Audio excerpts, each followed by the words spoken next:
Hey, 8th grade. So our learning target today is I can calculate slope by using the formula given 2 points on the graph. So definition of an ordered pair. So we have this ordered pair. It's a listing of two things such as x, y. So we're going to talk about ordered pairs. If you've had me for 7th grade, we talked a lot of times about that this is your hotel room. So we first find the elevator and then we go up and down after that. So that hotel analogy that this is my room. That's the name of my room. So we'll talk about that again today in our work. The order is super important. XY is very different than YX. Everything we do today has to be in the form of XY. You cannot flip them. Sometimes students will say to me, well, I just switched them around. That's okay, right? Nope, that's a totally different hotel if you switch them around. So be very careful about that. And then some things that we're going to be doing today is we're going to deal with these subscripts. And what the subscripts do for us is they distinguish our work between x1 and y1. That's a different point than x2, y2. So this would be my hotel room, and this is my best friend's hotel room. So totally different hotel rooms. They're very important that we organize our information. We put things in the right spot because you couldn't be your key wouldn't work if you go to the wrong room. So super important that it's in the right order. Notice that it's in alphabetical order: x before y, x before y. Those are called subscripts, sub meaning below, like a submarine below. All right. So we're going to go ahead and find some slope today with this slope formula. Now, just so you remember that as 7th graders, we've done this before. Some things that are a little bit different is what you see on the screen. I'm going to change up this formula a little bit, so you're going to write over the top of it. So I'm going to have you write it as y2 minus y1. Your packet is printed kind of the wrong, your packet is printed backwards. x2 minus x1. So we're going to find the slope there. So we have y2 minus y1 and x2 minus x1, which means I'm actually going to delete this box if it'll let me. I'd like to delete that box. There we go. I'm going to delete that box, and we're going to go ahead and show our work here. Anywhere you can find some space, I'd like you to show your work in this spot. So we have y2 minus y1 here. So my y2 value is going to go in this spot. So we have y2 minus y1, x2 minus x1. I would like you to make those same boxes down below. The y2 value is 3. The y1 value is -1. So go ahead and put those in the right boxes. Y2 minus y1 goes in the numerator. That's considered my rise or my change in y values. In the denominator, I have the x2 value. The x2 value is -2 minus the x1 value is 0. So we have x2 minus x1. In the numerator, then, we stop, chop, chop, which gives us 4. In the denominator, if I stop, chop, chop again, and if you need your calculator, go ahead and do that with your integer work, I get a -2.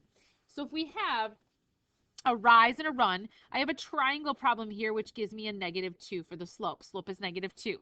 So let's run over here real quick and make sure we get that same thing with our rise run scenario. So we said slope is -2. Let's prove that we get that. So that's with the formula. Now rise run. So I drop all my stuff off at my hotel room. My hotel room's on the left. Best friends is on the right. I drop all my stuff off first, up and down on top, left and right on bottom. Up and down movement first. We go down 1, 2, 3, 4. Down 4. My rise is negative because I went down 4. And then I'm going to run 2. So I run 2. And there it is. There's my -2. So I get it either way. I get it with the formula or I get it with the graph rise run. Questions on that? You're going to have to wait till I'm back in class. Otherwise, watch the video again to make sure that you're getting a -2 for the slope. All right, so either way, -2 is the slope on those first two problems. All right, so let's look at this other problem over here. Actually, I'm not going to show it the other way. I'm just going to leave it like that. So I have it on here twice so that you could prove it either way, but I'm actually going to skip this graph and rise run. Okay, so let's move on to the bottom problem. For this bottom problem, let's use this formula. We have y2 minus y1 over x2 minus x1. So as we graph this then, we have y2 minus y1 over x2 minus x1. We would go ahead and make these boxes y2 minus y1 over x2 minus x1. My y2 value, my y1 value. So I'm going to go ahead and say here's my x and y. There's my hotel room. I sleep in the first one. My best friend sleeps in this one. Notice they're in alphabetical order, x first, y second. I'm going to start plugging things in. The y2 value is 3, so I'm going to put a 3 in that box. The y1 value is -3. So I'm going to put a -3 in that box. So we have y2 minus y1. Then we have x2 minus x1. I go ahead and stop, chop, chop in the numerator, which is 6. I stop, chop, chop in the denominator, which is 3. We have 6 divided by 3. My slope is 2. Slope is 2. That's using the formula, which is new for today's work. So now what I'm going to do is after I've used that formula, and if I'm going too fast, you're going to have to pause the video. If you have a sub today, very politely ask if they'll pause the video for you. I'm going to erase this, and I'm going to show using rise and run that I should get a 2 as well. Here's my hotel analogy. I drop all my stuff off at my room. Here's my best friend's room. Up and down on top, left and right and bottom. So I'm going to rise in my hotel room 1, 2, 3, 4, 5, 6. Rise 6, run 1, 2, 3. So I have a 6 over a 3, which does give me that same 2. So I proved it either way, rise, run, or I proved it using the formula. All right, next problem over here.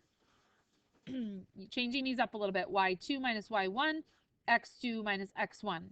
Great. So I'm going to say my hotel room, xy. Here's mine. I'm in the first hotel room. My friend's in the second. Notice they're in alphabetical order.